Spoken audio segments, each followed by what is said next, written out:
Dan Fouts and Phillip Rivers are the two greatest Charger QBs of all time. And since they played in different eras, it's kind of hard to compare the two stats to truly see who had more value. But in this video, we'll be putting that all to rest and finally going down and getting the answer to this question. And we'll be doing this by comparing the two grades, taking them through categories. And when it's all said and done, we'll be giving point totals where we finally can see who had the better career and all. And before we do anything, let's meet the two contestants. Dan Fouts had one of the strongest arms ever. He was a true team player and he had one of the highest chemistries with his team, being the reason why his team broke so many records. He always been a great leader and he had one of the most accurate deep balls in NFL history. Phillip Rivers played 16 years for San Diego and 1 year for Indianapolis. His funky throwing motion made him entertaining to watch. And in this era, he was one of the toughest QBs and the most durable. He was a master of defenses and he had an amazing football IQ. And through his career, he was one of the more precise passers of the league. But who was the better football player? Who was the better Charger? We will be attempting to find this out through a point system. And these 8 different categories will help us to do so, but we will go through it as we go on. But the first section we will be looking at is career stats. In this section, we'll be giving the point to the player with the better career stats and not taking into account the 60 plus games Phillip Rivers have over Dan Fouts. Phillip Rivers' career stats are more impressive than Dan Fouts, so I will have to give him the +1 point. And Phillip Rivers takes an early lead over Dan Fouts 1-0. Now the next category is awards and accolades. In this category, we'll be looking at top 3 award votes, which earns them 0.5 points, and if they win an award, it's +1 point. But if their award happens to be MVP, they get +2 points. Now also in this category, we look at Pro Bowls, which earn them 1 point, All Pro second teams, which earn them 0.5 points, and also All Pro first teams, which earns them a whopping 2 points. Dan Fouts finished second in MVP voting twice, and finished top 3 in Offensive Player of the Year voting 3 times, winning the award once. He also was a 6-time Pro Bowler,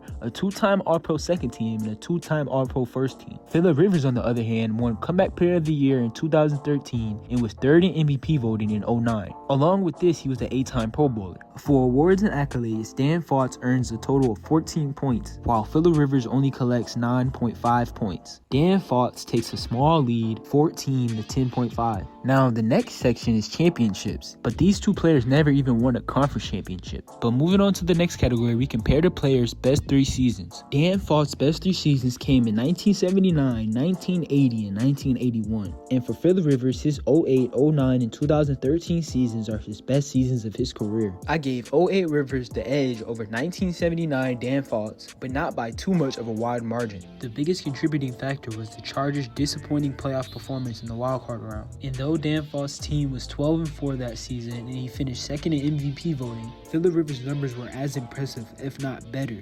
But I gave 1980 Dan Fouts the edge over Phillip Rivers' 09 season. One of the biggest contributing factors to this decision was that he threw for the most passing yards in a season in NFL history at the time. This went along with 30 TDs and an 11-5 record from his Chargers. Phillip Rivers, though his team had a better record than Dan Fouts' team, and his stats weren't particularly worse than his, still played worse in the playoffs and lost to the New York Jets 14-17 in the divisional round. Fouts' team made it to the conference championships where they lost to the eventual Super Bowl champions, the Oakland Raiders. So now both QBs have taken a point each in this category. But for the last pair of seasons, I chose 1981 Dan Fouts over 2013 Phillip Rivers. While each season seemed to get harder and harder to choose from, these two seasons were not far apart at all. But in 1981, Dan Fouts broke his previous record for the most passing yards in an NFL season. He also tied second for the most passing touchdowns in the season at the time. Both guys still won the same amount of playoff games, and Rivers' stats weren't lackluster either. But I had to give it to Dan Fouts for his record-setting 1981 season. In this category, Dan Fouts increased his lead ever so slightly. But in the next category, we will be looking at team success. The team success category is pretty simple. Every 17 to 14 win season they had as a QB, they get +1 point. While every 13 to 10 win season they have, they get +0.5 points. Dan Fouts in his career didn't play many full seasons, which led him to have only 3 10+ win seasons as a QB.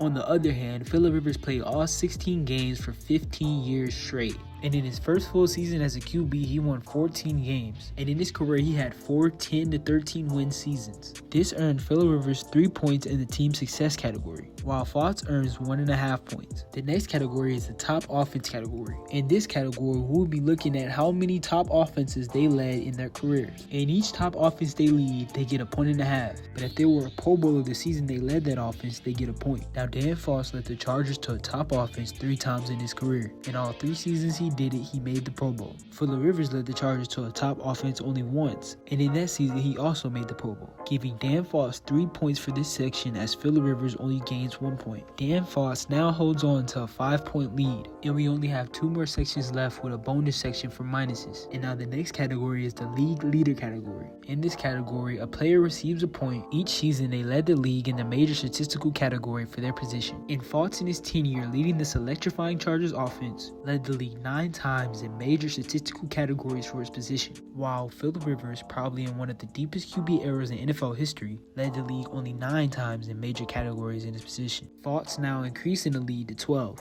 And the last category is covering top 3 career rankings. In this category, we'll be looking at how many major career statistics they rank top 3 in upon retirement. If they rank number 3 on the list, they get 1 point, but if they rank number 2 on the list, they get 2 points. And if they ranked number 1 on the list, they get 3 points. Dan Fouts at retirement ranks 2nd in completions and 2nd in passing yards. This earns him plus 4 points, while Phillip Rivers upon retirement didn't rank in none of these categories. And for the bonus round before the final scores, I take some minuses from their points for some career flaws. And for Dan Fouts, I minus 1 point for no Super Bowl appearances, and also deducted a point for him being an injury-prone player. And for Phillip Rivers, I only deducted 1 point for no Super Bowl appearances. And this left us with a pretty convincing win, with Dan Fouts coming in at 31.5 points and Phillip Rivers only having 16.5 points. And though I believe Dan Fouts is the better player, I don't think it's as long as the margin as the points to make it to be. So down below, tell me what tweaks I should make to the system, and make sure you guys like and subscribe, and I'll see you in the next one.